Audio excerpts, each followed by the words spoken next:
Magandang oras mga kababayan, mga ka-Golden Boy. Meron tayong bigyan ng reaksyon dito itong sinabi kahapon ni General Bronner ng AFP na meron lamang tayo 20 to 30 days before US aid in war scenario. So ibig sabihin yan ay meron lamang tayong 20 hanggang 30 days o isang buwan na kakayahan na makipaglaban sa China. Pagkatapos noon ay wala na. Ang ating Mutual Defense Treaty na ang magtrabaho niyan, ang ating kapanalig kaalyado na Amerika.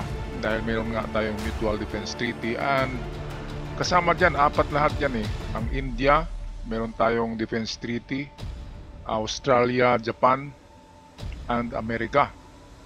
So ayan. So ito yung napaka mga kababayan, dapat pag-isipan natin na 20 to 30 days ay kailangan natin maghanda kasi tayo-tayo lang, Pilipino lang talaga ang lalaban muna sa mga inchik bago darating ang suporta ng Amerika at ng ating mga kaalyado.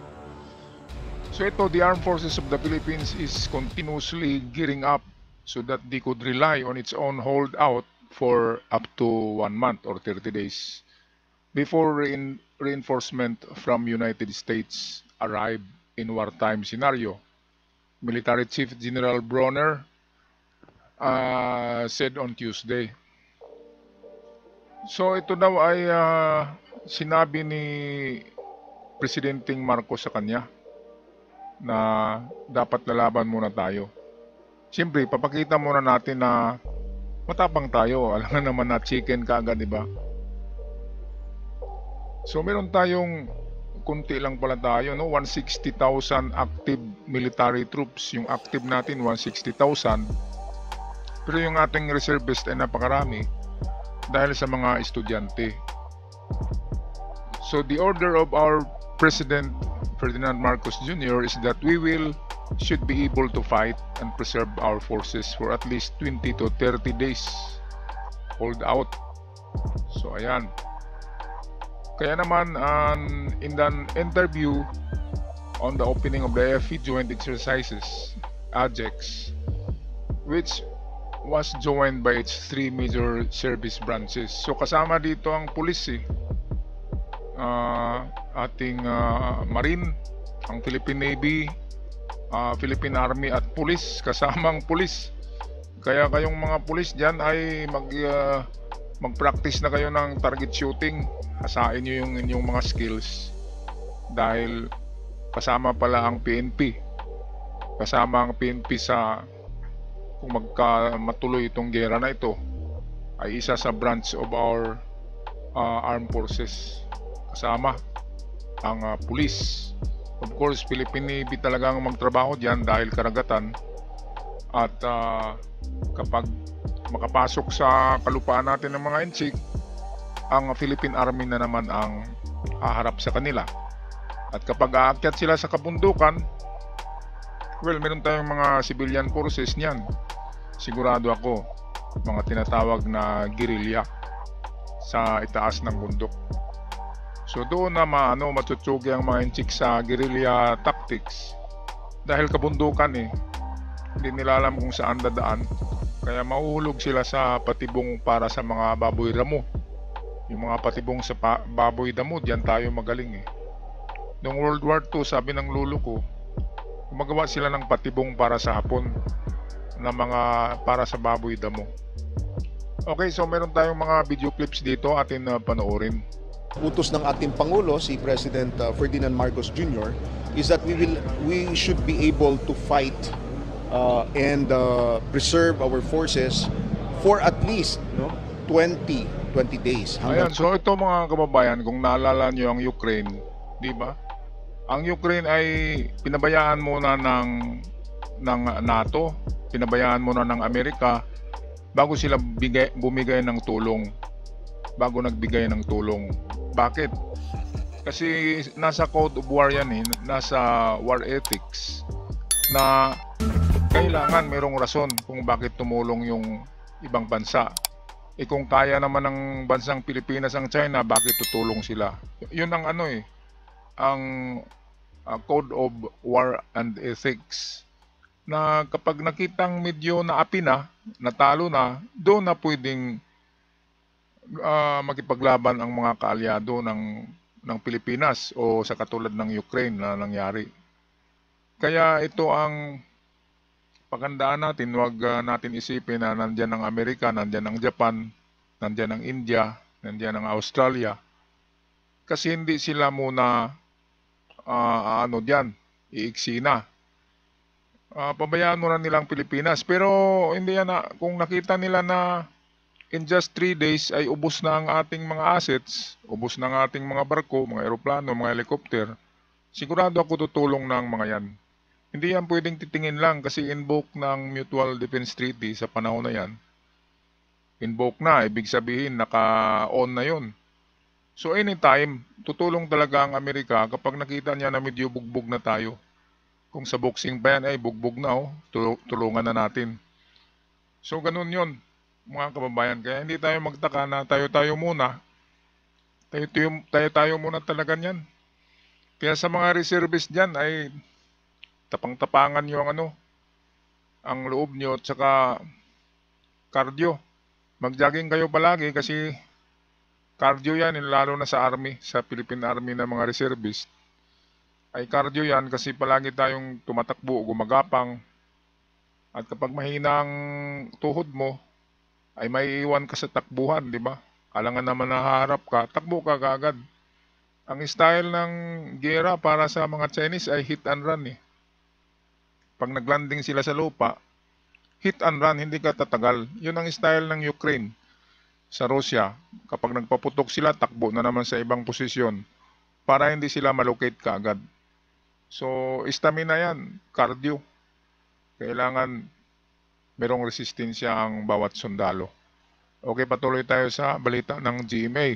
30 days. We are expecting that pag nagkagulo, no, syempre tayo muna ang may ipaggera. And then, but we are expecting also reinforcements or help from our ally. And this is under the Mutual Defense Treaty. Ang posibilidad ng isang pag-atake, pangunahing pinaghahandaan sa taunang AFP Joint Military Exercise Dagit pa, kung saan nagsasanib puwersa ang buong AFP, PNP, Coast Guard at Uniformed Services sa pagdepensa ng bansa. Sa ilalim ng AFP Modernization Program, napatibay na rin ang kakayahan ng AFP sa pagbili ng mga FA-50 fighter jets, mga frigates mula South Korea, air defense system mula Japan at mga missile systems mula India.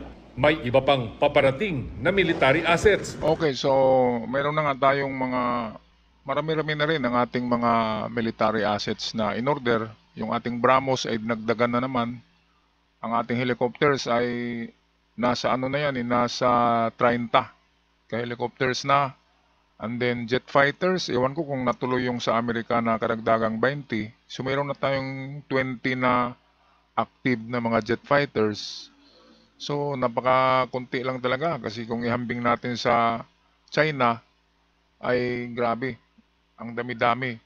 Pero hindi naman tayo nag-iisa kasi kapag atakihin tayo ay red alert na rin ang Taiwan niyan. Mahati kasi ang puwersa ng China kasi ang iba dyan na-atake sa China using itong South China Sea.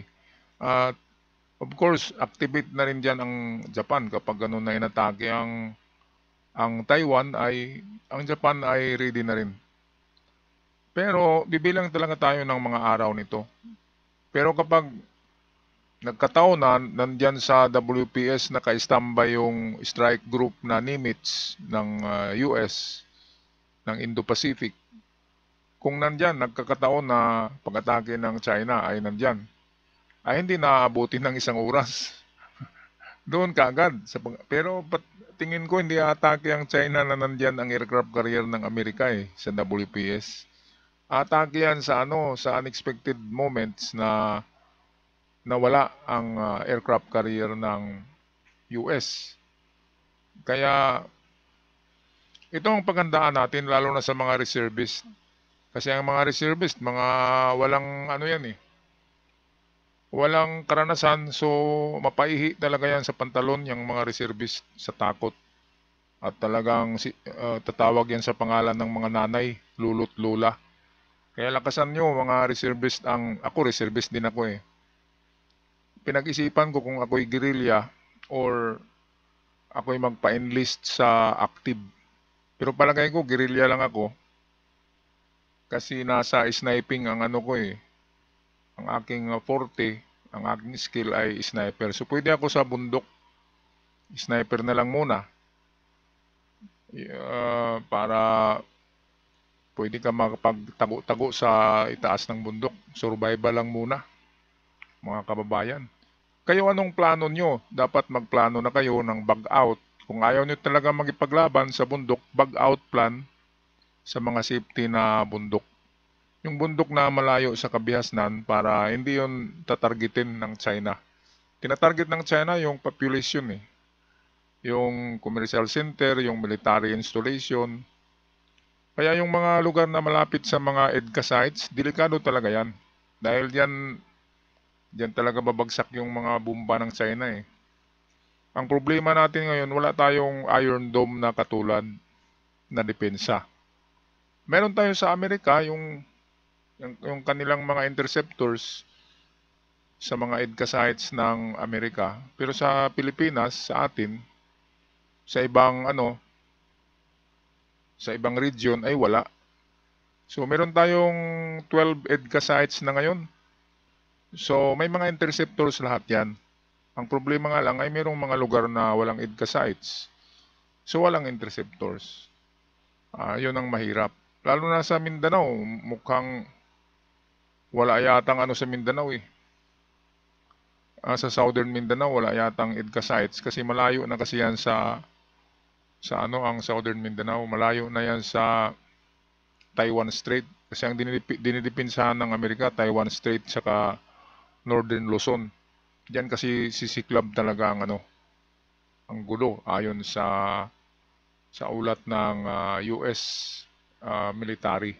Okay, patuloy tayo sa balita ng GMA at sa mga sinasabi ni General Bronner. Kaya natin depensahan ang ating bansa, pero ang sinasabi ko po, kulang pa. No? Kulang pa. Because if we consider the entire archipelago, ay hindi kaya nung current na kagamitan natin na i-cover yung entire archipelago. Isa sa solusyon ang pagpasok sa mga defense agreement sa iba pang mga bansa. Kaya nagsasagawa na ng mga joint military exercise ang Pilipinas sa US, Canada, Australia, New Zealand at Japan. Ayan, so yan talaga ang ating solusyon diyan, ang joint military forces with our neighbors. Sigurado naman na meron na tayong meron na tayong treaty sa yung sinabi ko na 4 na bansa, lalo na yung India. Pero hindi kaagad tutulong ang India eh. Siguro 1 buwan bago darating yun. Kasi malayo-layo ang India. Ang Amerika talaga saka Australia ang on the spot. Kasi palagi sila dito sa Indo-Pacific. Ang Japanese naman ay nakatuon sila doon sa kanilang karagatan dahil malapit lang yun sa China. Pero ganoon pa man ay ma-disperse ang pwersa ng China. Merong magipaglaban sa Hapon, sa Taiwan, merong magipaglaban sa Pilipinas. Iwan ko lang ang Vietnam kung atakihin ng China, hindi yata. Kasi komunista ang Vietnam eh. Pero naghanda na rin ang Vietnam kasi alam nila na nabakbakan talaga yan. Anyway,